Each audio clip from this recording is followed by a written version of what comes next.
Hey guys, welcome back to the channel, and for today we have another exciting piece of hardware to review. As you can see in front of you, we have the 2016/2017 Huawei MateBook, the 12-inch tablet with the screen resolution of 2160 by 1440. Same resolution as the one on the Surface Pro 3 and some of other devices that came out around the same time. Why am I reviewing this device a year later? You will ask yourself this question, but I'll give you the answer right away. So we are here to find out if it's still worth buying this tablet today. And in my mind, spoiler alert, I will say yes, absolutely, especially for the price.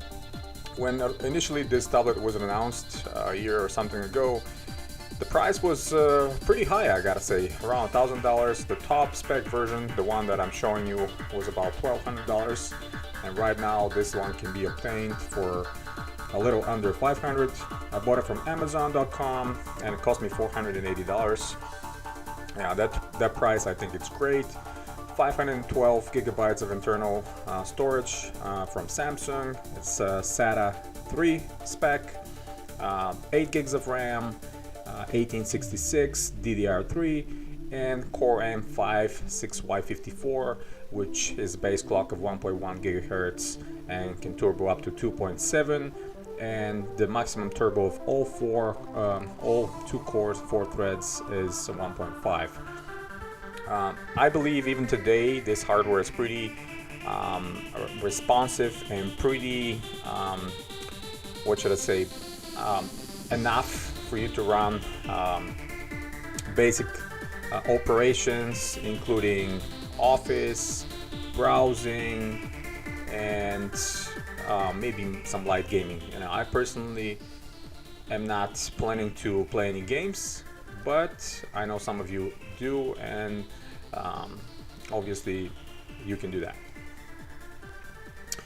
So let's go ahead and open the box and see what's inside.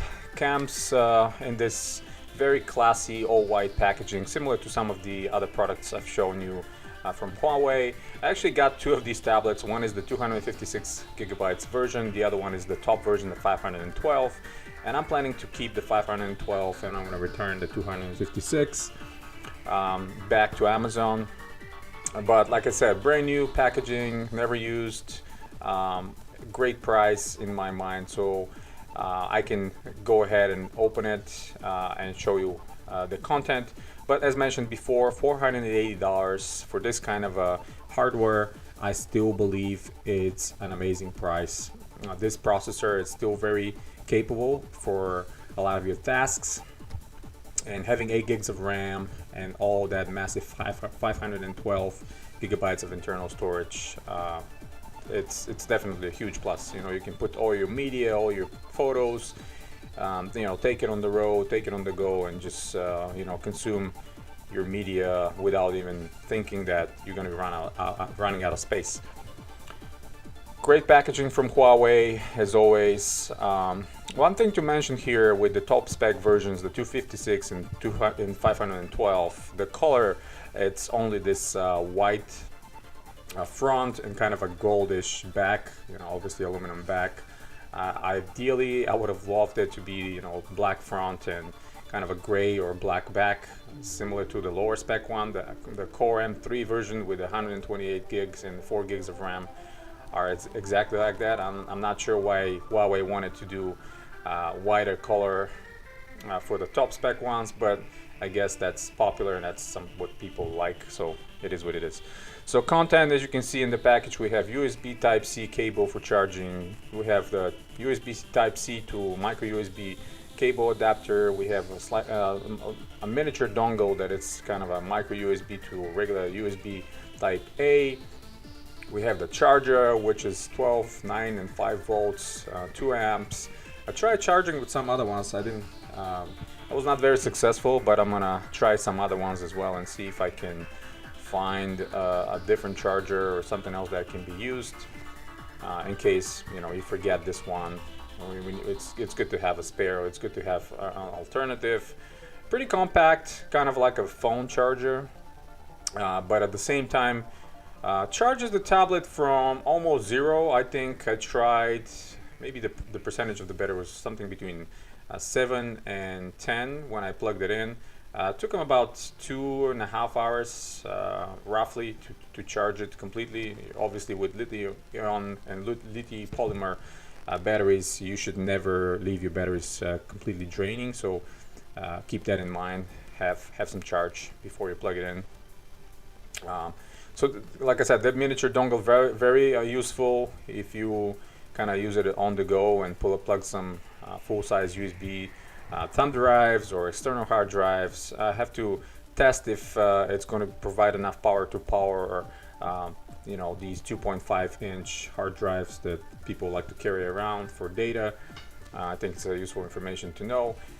Very well laid out package as always. Nice high quality cables, flat, well bundled. Even the tips are protected by rubber. Quick start guide inside and some warranty information. Being sold by Amazon in here in the States, I think it's a great way to use your warranty if it comes to it. You have that protection from Huawei USA and from Amazon, so much better alternative than going ahead and buying some Chinese tablet for half of the price or close to this price from other sites.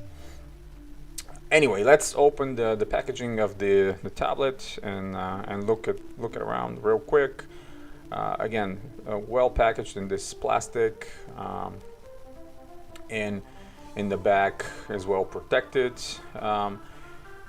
Comes with the Windows Home Edition 64-bit, but if you want to upgrade, obviously you can buy a key from for a Pro. There's tons of sites out there that are providing keys, OEM keys. You can buy from $15 to $20. So if the Pro is a must for you, you can go and grab a key and upgrade it with no problem. Minor annoyance for me, it's the only one USB Type-C. If they had another USB Type-C, would have been great in case you want to charge and plug something else and you don't have a dock or anything else. But again, not a big deal. 3.5mm headphone jack and a microphone on the side. On the top we have another microphone and the 2 stereo speakers, which provide pretty loud sound, I would say. Nothing mind-blowing, but it's still pretty good. Power button as well. And on the right side we have volume rocker plus the fingerprint sensor. Excellent choice from Huawei to put the fingerprint sensor and keep the fingerprint sensor, and most of all use for Windows Hello. You can log in directly with your fingerprint and don't need to type your password or code or anything. Very convenient. I like that a lot. Pogo plugs on the bottom if you want to use the additionally sold Folio keyboard. And on the back, very clean, very nice, no cameras. Please, people, don't take photos with your tablets. Huawei didn't even put the camera in the back, which I'm kind of happy with. Sticker for Windows and Core M5. And the only camera is in the front top, which is 5 megapixel fixed focus camera. Decent enough in my mind for Skype or other video conferencing. I'm going to test that on full review and show it to you as well. Quickly starting it, Huawei logo, and then the Windows installation. For some reason I was showing a portrait mode at the beginning, but it took them a minute to fix itself. No big deal. And took about 5 to 7 minutes to run through the total initial installation. No problem whatsoever. I think the speed is significant enough. I've seen faster installations, but I've seen a lot slower. The screen is absolutely great in my mind. 12-inch IPS, like I said. It's really sharp. No dead pixels by the way. I am adamant about finding dead pixels on all new electronics, but looked closely on this one, I couldn't find any problems with it. Huawei wanted to buy some additional accessories for this tablet when they initially came out with the Folio keyboard. the dock, the pen. You know, obviously you have option to use stylus here if you're an artist. You know, great. I'm not planning to buy that. Maybe the folio keyboard if the price drops down. It's quite high at the moment. I think over $100 at different outlets. And also the dock is pretty expensive, about $89. It's useful. Maybe if I can find it later on a cheaper price, I'll grab one, but I will test some of the other docks I have from unknown manufacturers and Chinese manufacturers. So I'll test that and see and report back to you guys on the full review. So quick peek on the device manager. As we can see, we have the Bluetooth and wireless combo from Broadcom. Yeah, it's not the best. Ideally, I would have loved to see Intel or maybe Qualcomm, but Broadcom is fine. It's wireless AC connected to my wireless AC router, full speed, no problem whatsoever. I really hope that I'm not going to see problems in the future. As you can see, we have the processor 6Y54, the Samsung SATA 3 SSD as well. So really no surprises here. There's no unknown or not found drivers. Downloading some updates on the background, by the way. You know, being Windows kind of essential edition here, it's really clean. No bloatware, no additional software, nothing that will really bother you or you have to uninstall yourself. So pretty clean installation. I'm very happy with the tablet so far. I'm gonna give it a full review, like I said, and I'm going to report back to you guys, and we can discuss a few other things, how the performance is. But so far, I believe for the price, this is a great buy, and you can definitely grab it and enjoy it. Productivity, entertainment, everything will be provided by that tablet. So that's pretty much it for now, guys. Appreciate all of your support. Hit the thumbs up if you like the video, and until next time, guys, you have a wonderful day.